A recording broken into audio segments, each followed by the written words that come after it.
Hanggang kailan pwedeng mag-avail ng SSS Calamity Loan? Yan kadalasang tanong sa ating YouTube channel. Sagutin natin in this short video. So according to SSS, up to 30 calendar days to commence on the date of announcement of the availability of the CLP in a newspaper of wide circulation. So i-explain natin yan ng mabilisan. Ibig sabihin, makapag-avail ka ng SSS Calamity Loan sa loob ng 30 days, sa loob ng 30 araw, simula nang magdeklara ang inyong lugar ng state of calamity.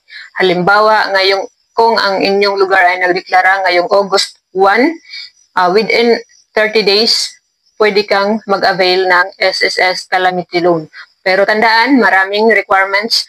Hindi lamang yung under state of calamity ang inyong lugar. Marami pa ring requirements na pag-usapan na natin yan sa ating nakaraang video.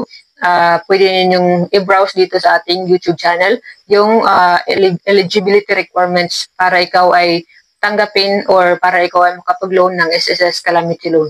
So again, within 30 days, pwedeng makapag-avail ng SSS Calamity Loan. So 30 days, ibig sabihin kasali dyan yung working days. So talagang 30 araw. So kung August 1 ang deklara ng state of calamity ang inyong lugar, pwede kayong makapag-loan ng SSS Calamity Loan hanggang August 30.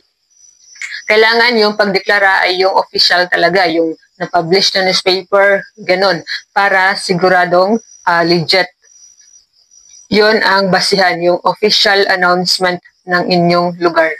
Kung sa palagay ninyo ay nakatulong sa inyo ang video na to, huwag kalimutan mag-like at mag-subscribe.